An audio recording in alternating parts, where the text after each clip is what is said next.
Hi there. I'm Mrs. Barnett, and I want to tell you a little bit about what we're going to be doing in seventh grade science. First of all, a little bit about me. This is my 20th year teaching at a middle school level in the 8th year at Christ Church. I attended the University of Georgia, where I was a track and field athlete and was a science education biology major. I got my master's in education in instructional technology. Very passionate about science education and, in particular, adolescent learners. We like to focus on the process and the organization and the skills using a growth mindset in class. So, my personal goals are to learn and apply more about the current understanding of the adolescent brain and how our brain learns, specifically during the time of adolescence.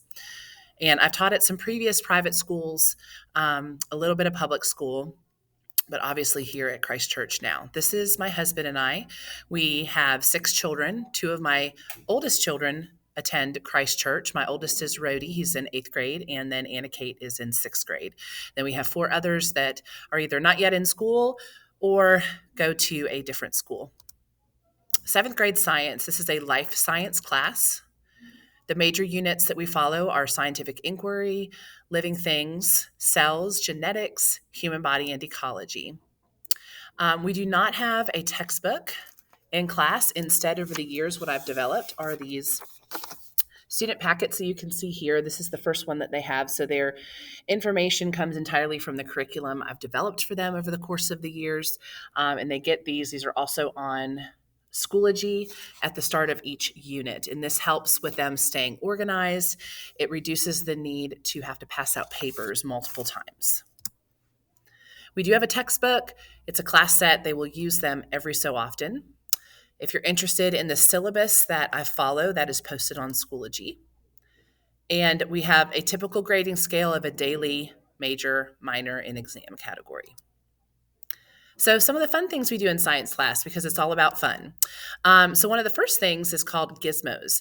And this is something that actually was in your activities fee, or whatever fee that is already sort of embedded into your tuition here at Christ Church. It ends up being about $10 a student total, and it's a really great online simulator where we can do lots of different activities that are hard to do inside the classroom. And one of the first ones we'll do is at the end of this first unit, where they get to run their own growing plants experiment, and they get to use the gizmo to manipulate the variables.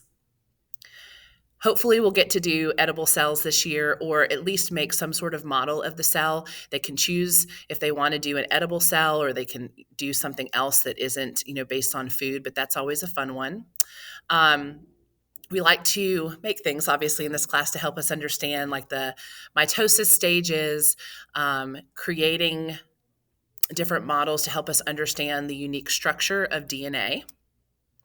We do cover genetics, and one of the fun activities we do is we're looking at frequency traits between people who aren't related and related individuals, and they end up getting a unique leaf that they place on a tree, and they can see what branch their leaf goes on and if there's anyone else that's on their branch. So you may be a part of a little genetic activity at some point in the year where your son or daughter comes back and tries to determine what traits they have that are similar to them.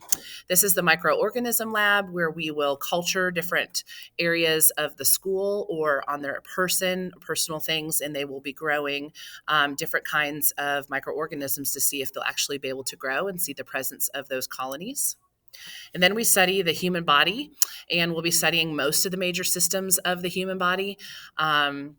We cover most of them, not all of them, but we'll be looking at the major organs that are a part of those systems and how it works together to create a functional organism. One of the favorites and the highlights is the pig heart dissection that happens in the spring after we study our circulatory system unit and understand the basic anatomy of the heart. We will dissect a pig heart because it has similar structures, and that's always a fun activity. As you can see, there's lots of fun things planned for 7th grade. Hopefully, we'll get to see each other and meet in person. I'm always available through email. Thank you for listening. Have a great day.